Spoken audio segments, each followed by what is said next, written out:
Hey there, friend. Welcome back to Daily Dose Radio here in the Bible Bistro. Why don't you come on in here with me and let's open our Bibles up today. We're going to read from Psalm 13. Psalm 13 is our text all this week long. Psalm 13 is our text all this week long.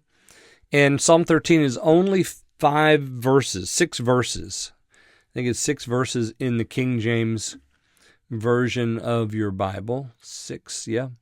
It's 6 verses long, which is interesting because in the Hebrew text, we have it divided out into 6 verses, but that includes the introduction. If there's an introduction, that's always verse 1. And so then you have 5 verses of text.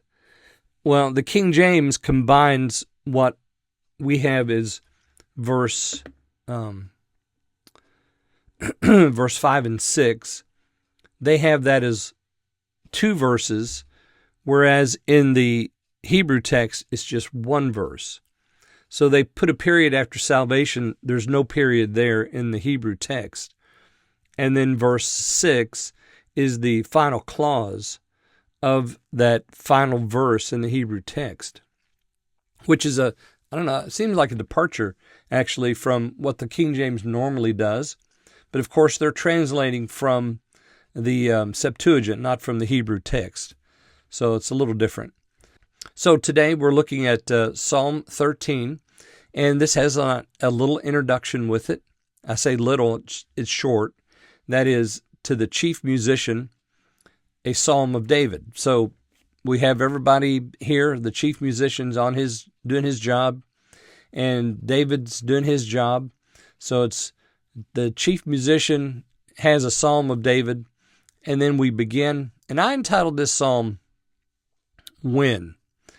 This is a powerful little psalm. It's only 5 verses long, but this is a powerful little psalm because David expresses for us our feelings when things are going wrong and we're praying and the prayers don't seem to be getting out of our mouth before they drop to the floor. And he knows that God is listening. And so his question is, when or how long? How long is this going to take? And you have that 4 different times there in the first 2 verses.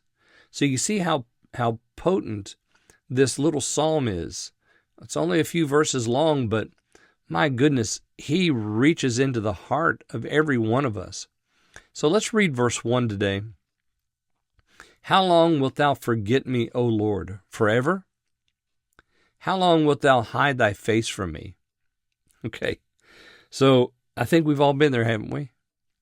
Yeah, we might be the ones praying this prayer. Are you going to forget me forever? Are you going to hide your face from me forever? This is a question that we ask. So you notice there in verse 1, the first part, the A part of the verse, because this is a little couplet and you've got an A part and a B part. Notice, how long will you forget me, O Lord, forever? This sounds like the language of the wicked man. Remember in Psalm 10, and let me turn over there real quick. In Psalm 10, I think it's verse 11. Yeah, Psalm 10, verse 11. He says in his heart, this is the wicked man, God has forgotten. He has hidden his face. He doesn't see forever. Sounds like what the psalmist is praying here, doesn't it?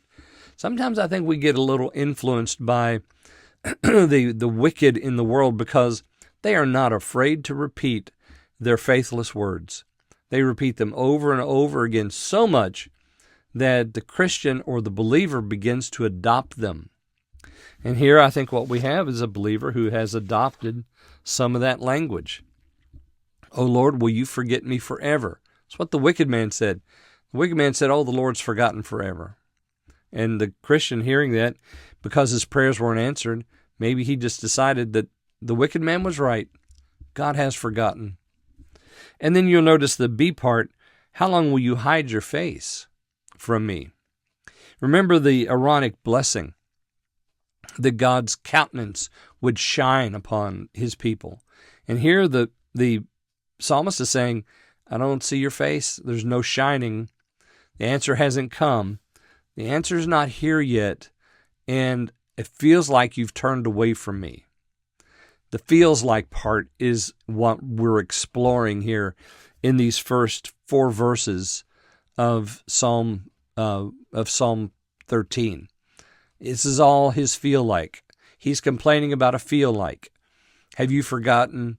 Have you hidden your face? Because it's what it feels like. And then tomorrow we're going to look at verse 2, and he begins to look to other places for the answer, but he doesn't find them there.